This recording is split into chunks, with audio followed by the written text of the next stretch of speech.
Salam Bapak Ibu Saudara sekalian, bersukacita dan bersyukur kita pada hari ini karena oleh anugerahnya kita boleh kembali ada. Dan hari ini saudara kita akan kembali sama-sama belajar kebenaran firman. Saya berdoa, saya rindu agar kebenaran firman ini boleh membawa kita kepada satu sikap yang benar, pencerahan yang benar, sehingga kita boleh hidup di dalam kebenaran Tuhan. Untuk itu mari kita mau berdoa saudara. Bapa di surga, terima kasih untuk anugerah-Mu bagi kami. Kami bersyukur karena Tuhan begitu baik. Kesempatan hari ini Tuhan berikan lagi pada kami untuk kami sama-sama mendengarkan kebenaran firman. Tolong kami Tuhan, buatlah kami mengerti apa yang menjadi kehendak-Mu. Tolong hamba-Mu Bapa untuk dapat menguraikannya dengan baik sehingga jemaat-Mu boleh mengerti, umat-Mu dimanapun juga boleh memahami ini. Mereka boleh diberkati, diteguhkan, dikuatkan untuk mereka melakukan yang benar seturut dengan kehendak-Mu. Tuhan kuasai hamba-Mu agar setiap kata perkataan yang terucap benar-benar terkontrol oleh kuasa Roh Kudus sehingga semua hanya yang berasal daripada Tuhan yang boleh hamba ucapkan dan nama-Mu Tuhan yang akan dipermuliakan. Terima kasih Bapa, dalam nama Yesus. Haleluya, haleluya. Amin. Bapak Ibu, saudara sekalian dikasih oleh Tuhan Yesus Kristus. Hari ini saudara tanggal 31 ya dari bulan Januari. Berarti saudara kita ada di hari yang terakhir dari bulan Januari, bulan yang pertama di tahun 2022. Bapak Ibu saudara sekalian, juga terkait besok saudara adalah hari tahun baru ya untuk kita semua, saudara-saudara kita, orang-orang Tionghoa. Saudara-saudara, itu sebabnya pada kesempatan ini saya ingin ajak saudara untuk coba kita melihat bagaimana harusnya kehidupan kita ini sebagai orang-orang yang percaya kepada Tuhan. Saudara-saudara, ingat keberadaan kita di muka bumi ini sebagai orang-orang yang Tuhan panggil, Tuhan tetapkan untuk menjadi terang dan garam dunia. Saya rindu biarlah ini kita pahami dengan benar, kita mengerti dengan benar, sehingga saudara kita boleh menjalankan fungsi kita dengan baik. Saya ingin membacakan saudara dari kitab 1 Korintus pasal yang ke-9. Saudara, 1 Korintus pasal yang ke-9 ayat 23 dan seterusnya berbunyi begini. Segala sesuatu ini aku lakukan karena Injil, supaya aku mendapat bagian dalamnya. Tidak tahukah kamu bahwa dalam gelanggang pertandingan semua peserta turut berlari, tetapi bahwa hanya satu orang saja yang mendapat hadiah? Karena itu, larilah begitu rupa sehingga kamu memperolehnya. Tiap-tiap orang yang turut mengambil bagian dalam pertandingan menguasai dirinya dalam segala hal. Mereka berbuat demikian untuk memperoleh suatu mahkota yang fana, tetapi kita untuk memperoleh suatu mahkota yang abadi. Sebab itu, aku tidak berlari tanpa tujuan, dan aku bukan petinju yang sembarangan saja memukul, tetapi aku melatih tubuhku dan menguasainya seluruhnya, supaya sesudah memberitakan Injil kepada orang lain, jangan aku sendiri ditolak. Bapak Ibu saudara sekalian, kalau saudara baca mulai dari ayat yang pertama kitab 1 Korintus pasal 9 ini, Rasul Paulus, saudara, sedang berbicara tentang hak dan kewajibannya sebagai seorang rasul. Kalau saudara perhatikan, rupanya ada orang-orang yang katakanlah protes terhadap orang-orang tertentu, mungkin terhadap Paulus juga, saudara. Karena ada sebagian orang rupanya mereka melakukan pelayanan, mereka memberitakan Injil, saudara, karena ingin mendapatkan sesuatu. Tetapi saudara-saudara, uraian Paulus di dalam 1 Korintus pasal 9 ini, dia menjelaskan bukan hal yang salah kalau andai kata seorang memberitakan Injil lalu dia hidup dari pemberitaan Injil itu. Tetapi yang menarik, saudara, dia katakan dia sebagai seorang rasul yang memberitakan Injil tidak menggunakan hak itu. Walaupun kalau dia mau gunakan hak itu tidak salah, saudara. Tetapi dia bilang tidak dia lakukan itu, dia tidak mau saudara mengambil haknya itu. Kenapa? Ini menarik saudara. Saya harap nanti saudara baca dari ayat pertama sehingga lebih jelas bagi kita. Dia bilang gini, aku ingin supaya jangan sampai aku menjadi batu sandungan untuk orang lain.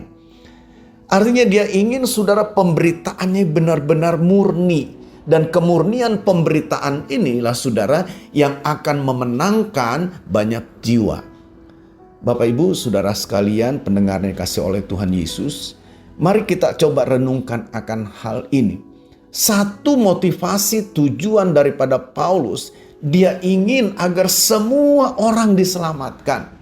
Dia rindu saudara agar semua orang mendengar berita Injil dan saudara semua orang boleh diselamatkan.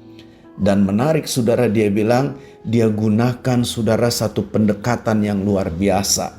Pertama dia bilang aku tidak gunakan hak itu. Bisa jadi nanti itu menjadi penghalang.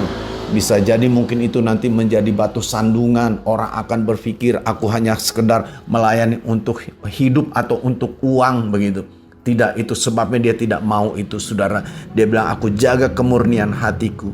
Lalu yang kedua juga kita lihat bagaimana strategi yang dia lakukan. Saudara-saudara, kita lihat dia sepertinya benar-benar mengorbankan dirinya. Kenapa saya bilang begitu? Saudara, satu dia bilang dia sudah tidak menggunakan haknya itu.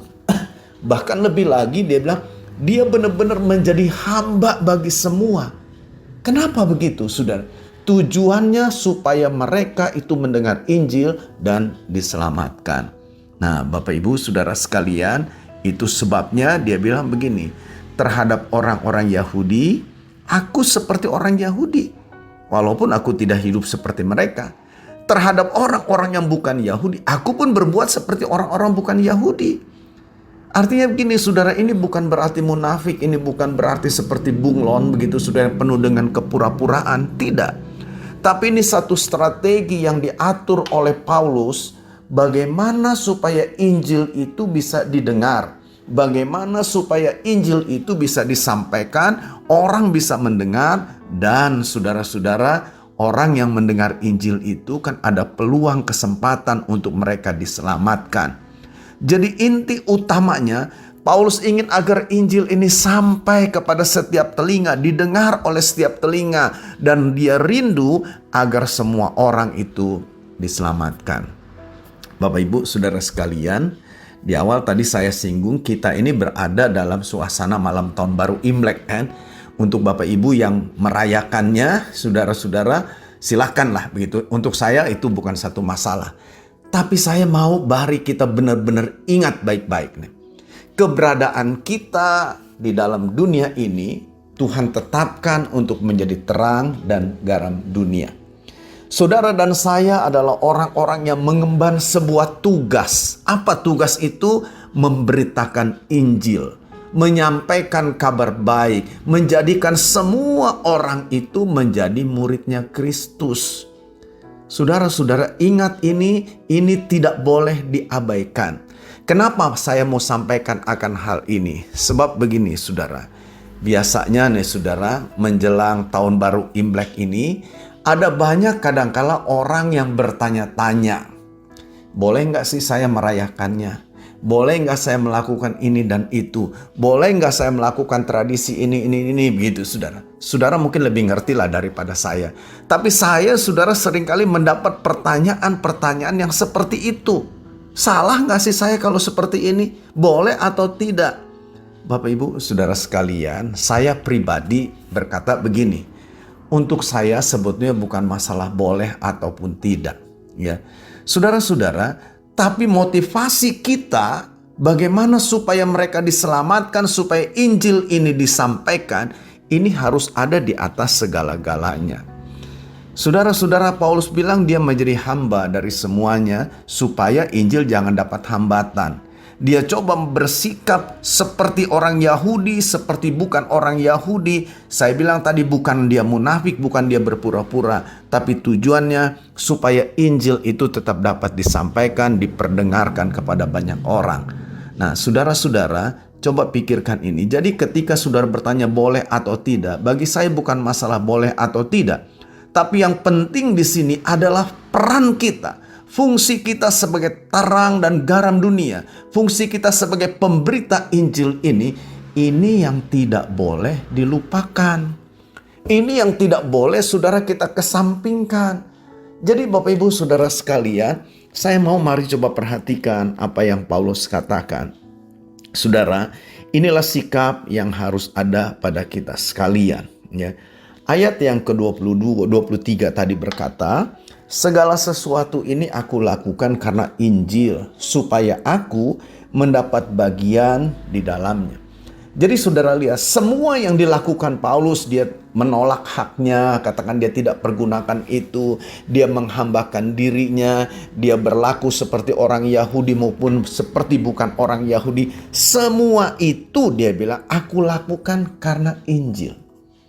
Saudara, jadi dengar baik-baik nih. Apa yang saudara lakukan, apa yang saudara kerjakan. Kalau kita mau kaitkan katakanlah dengan tahun baru Imlek, oke lah. Apa yang saudara lakukan, apa yang saudara kerjakan, coba pikirkan dengan sungguh-sungguh, renungkan. Apakah semua itu aku lakukan demi Injil?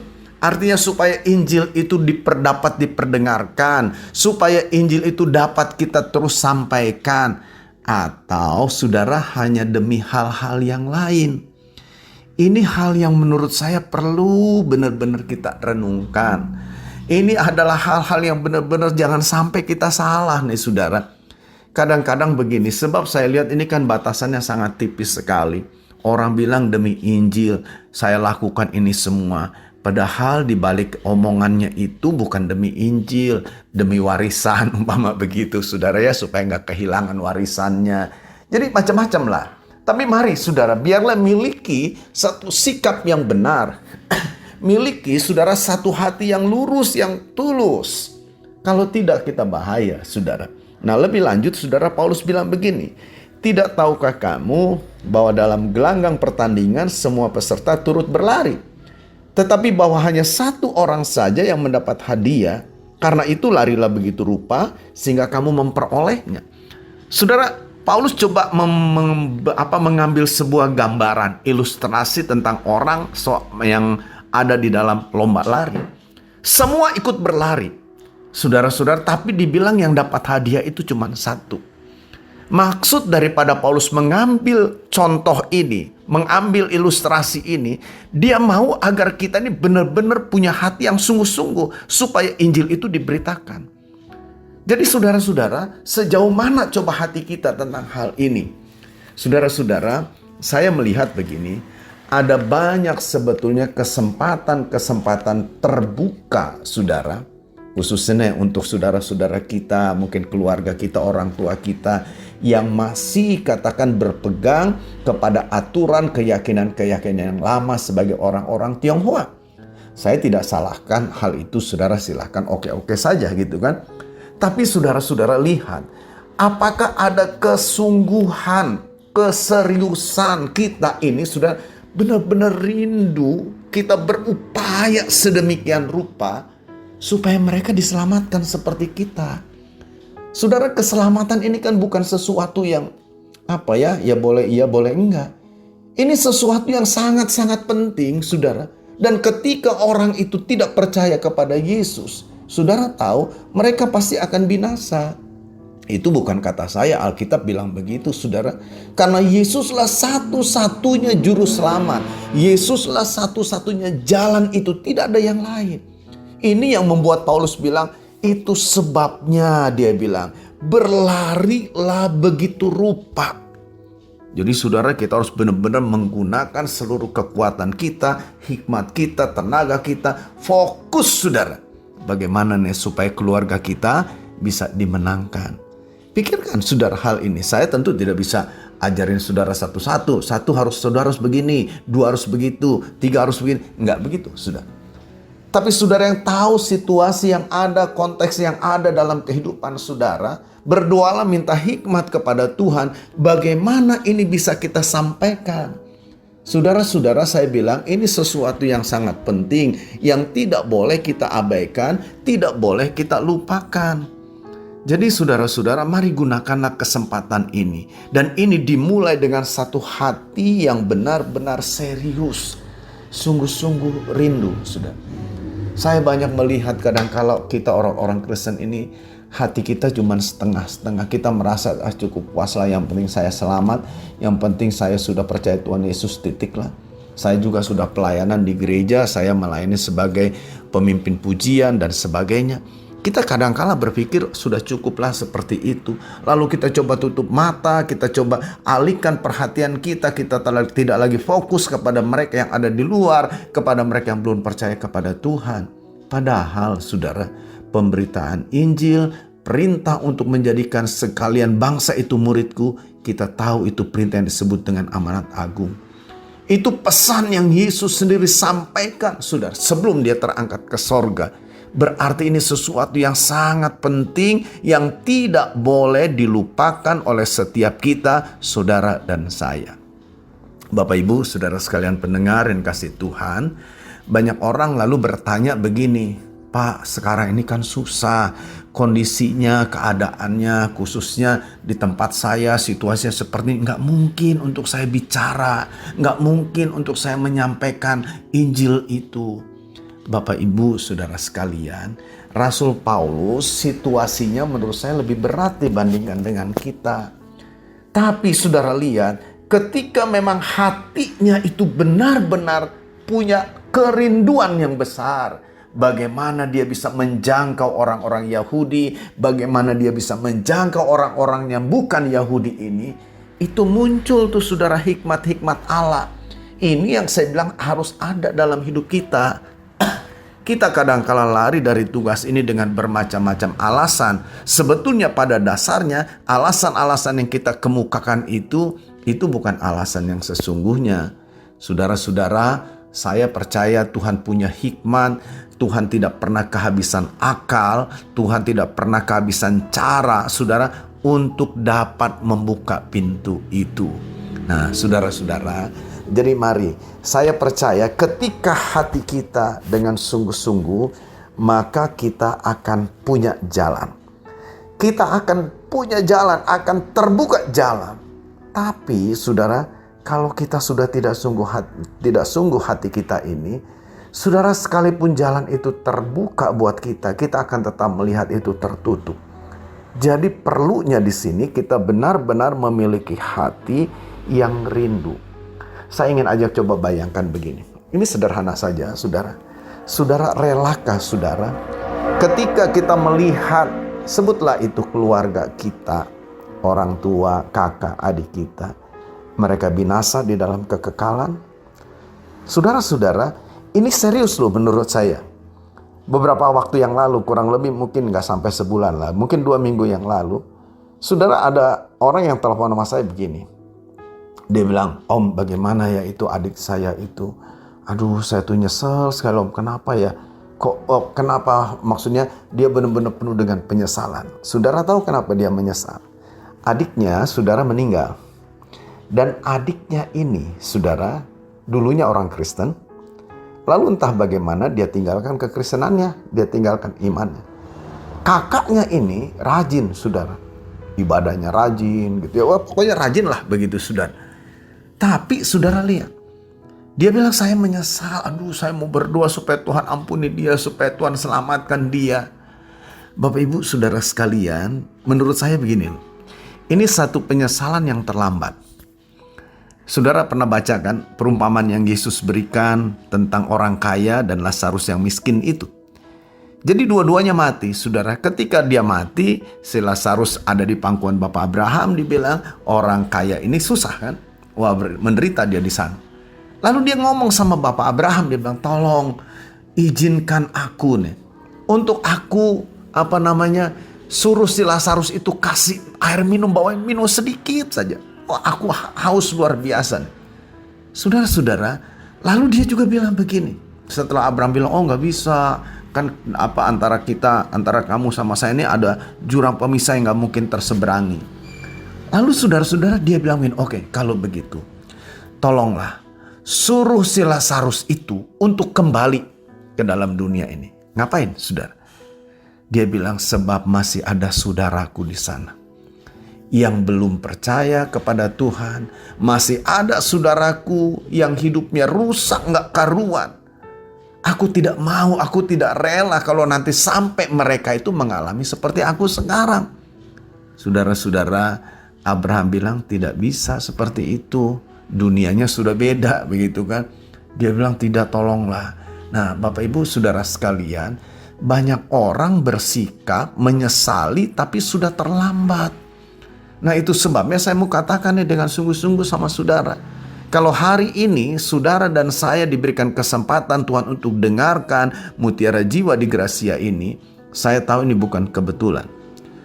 Tapi Tuhan mengasihi saudara, Tuhan ingatkan saudara dan saya supaya kita jangan menjadi orang-orang yang terlambat.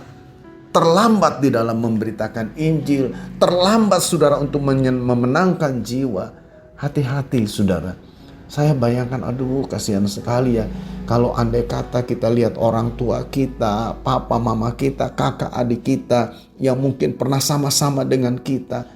Mereka berada dalam hukuman kekal. Mereka ada dalam kebinasaan. Wah, saya nggak bisa bayangkan saudara seperti apa itu. Tapi mari sekali lagi saya mau bilang. Saya punya beban tentang keluarga saya. Mungkin saudara juga punya beban yang sama. Ingat baik-baik saudara. Mari kita mau dengan sungguh-sungguh memiliki hati saudara untuk dapat memenangkan, menjangkau mereka bagi Kristus. Menyampaikan kabar baik itu, menyampaikan Injil itu. Harus ada keseriusan. Kalau tidak saudara, kita bisa terlambat dan kita bisa menyesalinya. Nah, saudara-saudara, lalu lebih lanjut dia bilang begini. Kalau saudara perhatikan ayat 25. Dikatakan tiap-tiap orang yang turut mengambil bagian dalam pertandingan menguasai dirinya dalam segala hal. Mereka berbuat demikian untuk memperoleh suatu mahkota yang fana. Tetapi kita untuk memperoleh suatu mahkota yang abadi. Saudara lihat hal yang kedua nih. Yang perlu ada pada kita. Bukan hanya hati yang rindu, tapi juga penguasaan diri. Saudara-saudara, kenapa kita harus menguasai diri? Kalau tidak, saudara, hidup kita akan jadi batu sandungan. Kenapa kita harus menguasai diri, mengontrol diri kita sedemikian rupa? Karena kita berada di arena pertandingan iman ini. Yang kalau kita tidak kontrol, kita akan menjadi orang yang kalah. Dan saya tahu saudara ada banyak orang akhirnya kalah saudara. Mereka berguguran. Mereka coba kompromi dengan dunia. Mereka kompromi dengan hal-hal yang tidak bersesuaian dengan firman Tuhan. Mempermalukan Tuhan. Saudara ingat baik-baik. Kontrol dirimu. Kuasai dirimu sedemikian rupa. Penguasaan diri ini saudara menjadi sesuatu yang sangat penting di dalam hidup saudara dan saya sebagai orang Kristen. Kenapa? Kalau kita tidak menguasai diri, kita akan jadi batu sandungan.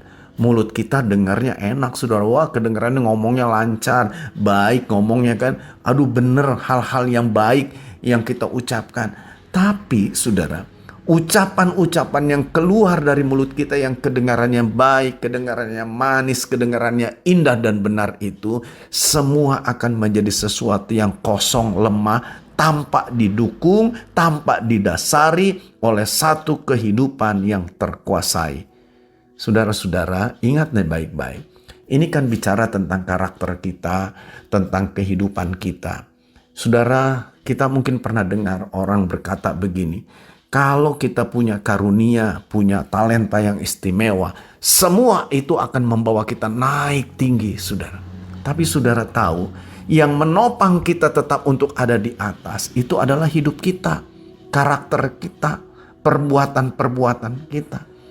Saudara-saudara, berarti karunia-karunia yang ada itu tidak akan pernah maksimal, tidak akan pernah berbuah hal-hal yang baik tanpa ditopang oleh satu kehidupan yang baik.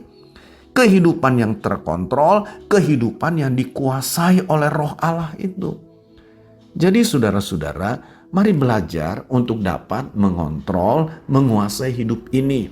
Kontrollah perkataanmu, kontrollah matamu, kontrollah telingamu, kontrollah juga mulutmu, keinginan-keinginanmu itu. Saudara, ada banyak hal yang bisa terjadi menimbulkan kerugian baik dalam hidup pribadi maupun juga berdampak buruk bagi sekitar kita ketika kita tidak bisa menguasai diri kita. Saudara-saudara, contoh saja Simpson, saudara. Kita tahu semua ceritanya kan? Saudara, saya dulu pernah khotbah, kalau saudara ingat. Simpson itu dibilang dikalahkan oleh seorang wanita yang bernama Delilah. Saya pikir saudara, nggak benar menurut saya Delilah dapat mengalahkan Simpson. Tapi yang jadi persoalan itu sebetulnya bukan Delilahnya, tapi Simpson sendiri yang tidak dapat menguasai dirinya, yang tidak dapat mengontrol dirinya. Dan itu menjadi senjata yang menghancurkan dirinya sendiri. Jadi saudara-saudara ingat nih, keberadaan kita biarlah dilihat oleh keluarga kita yang mungkin belum percaya. Dia benar-benar lihat ada sesuatu yang indah, ada sesuatu yang berbeda, ada sesuatu yang mulia yang nampak dari kehidupan. Kenapa? Karena kita menguasai, mengontrol diri kita ini dengan baik, saudara. Jadi saya berharap nih, sekali lagi saya bilang, dalam suasana Tahun Baru Imlek ini, ingat baik-baik. Kalaupun saudara berkunjung ke keluarga, mungkin kan ada saja barangkali mereka yang belum percaya kepada Tuhan, atau mungkin mereka menentang kekristenan itu. Saudara ingat baik-baik, hidup saudara itu bisa menjadi terang, hidup saudara benar-benar menentukan bagaimana nanti mereka jadinya. Kalau saudara di tengah-tengah situasi seperti itu, terang kita tetap bercahaya, kemuliaan Kristus tetap ada dalam kehidupan kita. Karena memang kita ini pribadi-pribadi yang mengontrol hidup kita, menguasai hidup kita. Saya percaya itu akan memiliki sebuah dampak yang luar biasa. Saudara-saudara sekarang mungkin belum kelihatan, gak apa-apa saudara, tapi saudara lihat. Sebab Alkitab bilang setiap firman yang keluar dari mulut Allah tidak akan pernah kembali dengan sia-sia. Itu sebabnya biarlah hidup ini saudara boleh terus dikontrol, dikuasai, sehingga saudara bisa lihat hidup kita ini boleh memuliakan Tuhan. Nah, saudara-saudara, lalu yang terakhir yang ingin saya sampaikan, ternyata bukan hanya sekedar mengontrol. Ayat 26 dibilang, sebab itu aku tidak berlari tanpa tujuan, dan aku bukan petinju yang sembarangan saja memukul, tetapi aku melatih tubuhku dan menguasai seluruhnya, supaya sesudah memberitakan Injil kepada orang lain, jangan aku sendiri ditolak. Nah, saudara lihat, di sana kita lihat Paulus bilang ada kata, aku menguasai dan melatih. Nah, saudara, ini penting ya. Jadi kita bukan hanya sekedar menguasai, tapi juga kita harus terus melatih, memperlengkapi diri kita, saudara, sehingga kita dari hari ke hari semakin mengalami hal-hal yang baik. Dari hari ke hari kita makin mengalami pertumbuhan yang baik. Ini harus kelihatan. Jadi gini, saudara, progresnya itu kelihatan. Katakanlah tahun lalu kita kumpul dengan keluarga, saudara, mereka lihat bagaimana hidup kita. Nah, sekarang bagaimana nih? Bagaimana kehidupan kita?